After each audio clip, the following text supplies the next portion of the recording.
au-dessus de nous, l'invisible, les anges gardiens, la source, l'univers, Dieu, appelez ça comme vous voulez, ça cherche toujours à entrer en communication avec nous. Ça cherche toujours à nous donner des informations. Donc comment vous rentrez en communication avec votre âme, avec vos anges gardiens? Quelle est votre technique? La méditation, la respiration, les balades en forêt, etc. Eh bien les cartes qui ne sont pas trop figées dans leur interprétation peuvent être vraiment un support à permettre d'aller vraiment chercher dans l'inconscient, dans l'imaginaire, dans l'inconscient collectif, des souvenirs, des impressions, des sensations, et ce qui va permettre d'aller tout de suite plus en profondeur, la lire dans ce sens, et se dire tiens, je pars peut-être de quelque chose qui est très dense, et très rigide, et très figé, et très limité, et je vais vers quelque chose de plus léger, de plus aérien, de plus fluide.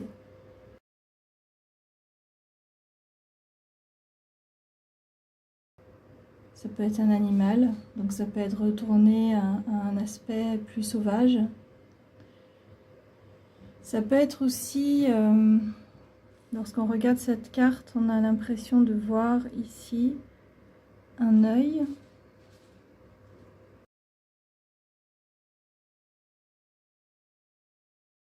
Ça peut être l'impression d'être surveillé, ou au contraire se dire qu'il faut prendre du recul par rapport à une situation et regarder cette situation avec un autre œil, avec un œil différent. Celle-ci, c'est vraiment le feu, la passion, l'envol. On peut voir un personnage ici qui déploie ses ailes et qui s'envole. Si on l'attire dans ce sens-là, donc c'est quelqu'un qui prend son envol, ça peut être le phénix qui renaît de ses cendres. Si on l'attire dans ce sens-là, ça peut être la chute, ça peut être une mise en garde.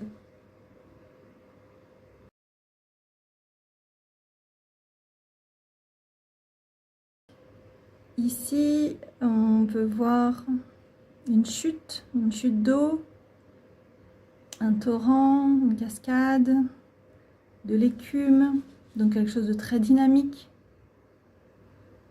quelque chose de très vital, une énergie vitale. Et au centre, on voit apparaître comme une entité, une forme. Ça peut être un animal, ça peut être un dragon, un loup, ça peut être un gardien, le gardien de ce passage, le gardien de cette porte. Ça peut être un obstacle, un danger, une mise en garde. Mais il y a aussi des personnes qui ont vu une petite souris, un renard, un loup très familier et protecteur.